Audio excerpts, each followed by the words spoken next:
అందరికీ నమస్కారం. మన ఈ మధ్య నిజామాబాద్‌లో మేము సంక్రాంతికి వస్తున్నాం ఈవెంట్ చేయడం జరిగింది. అది నిజామాబాద్ పట్టణంలో ఫస్ట్ టైం. ఇంతకుముందు ఎప్పుడు మన దగ్గర సినిమా ఈవెంట్స్ పెద్దగా జరగవు. అప్పుడు ఒకసారి ఫిదా సక్సెస్ మీట్ ఒకటిసారి పెట్టాము. మళ్ళీ సంక్రాంతికి వస్తున్నాం చేసాం. అంటే ఆ నిజామాబాద్‌తో నాకున్న అనుబంధం అలాంటిది. నిజామాబాద్ జిల్లా వాసిగా అక్కడ ఈ సినిమా ఈవెంట్ చేయాలని చేయడం జరిగింది. పోతే ఆ ఈవెంట్‌లో నేను మన కల్చర్‌లో ఉండే మన దావత్ గురించి, మటను, తెలగలు గురించి సంబోధించాను.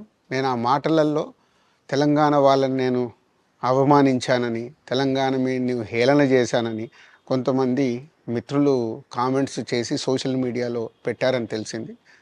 నా ఉద్దేశం అదే స్పీచ్‌లో లాస్ట్‌లో చెప్పడం జరిగింది. తెలంగాణ మన కల్చరు, మన దావత్తు నేను మిస్ అవుతున్నాను. సంక్రాంతికి 2 సినిమాలు రిలీజ్ అయ్యాక మన తెలంగాణ కల్చర్ దావత్‌ని నాకు చేసుకోవాలని ఉందని. సో, మన కల్చర్‌ని అభిమానిస్తాను నేను. అదే అర్థం చేసుకోకుండా దాన్ని కొందరు సోషల్ మీడియాలో రాద్ధాంతం చేస్తున్నారని తెలిసింది.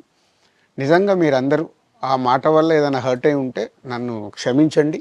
ఎందుకంటే నా ఉద్దేశం అది కాదు. ఎందుకు చెప్తున్నానంటే నేను నిజామాబాద్ జిల్లా బాన్సువాడలో ఫిదా అనే సినిమా షూటింగ్ చేసి ప్రపంచవ్యాప్తంగా ఆ ఫిదా సినిమా ఎంత అప్లాజ్ వచ్చింది. భానుమతి క్యారెక్టర్కి, మన తెలంగాణలో ఉండే కల్చర్కి ఆ సినిమా ఎంత ఒక ఫ్యామిలీ ఎమోషన్స్కి ఎంత విలువ ఇస్తామనేది చెప్పడం జరిగింది ఆ సినిమాలో. అది ప్రపంచవ్యాప్తంగా ఫిదా సినిమా ఎంత పెద్ద హిట్ అయిందో మీ అందరికీ తెలుసు.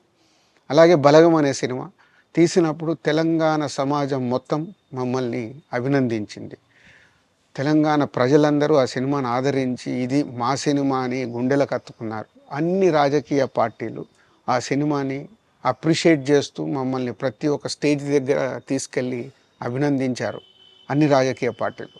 సో ఒక తెలంగాణ వాసిగా ఒక తెలంగాణని అభిమానించే నేను తెలంగాణని హేళన చేస్తానని ఎలా అనుకున్నారో నాకు తెలియదు.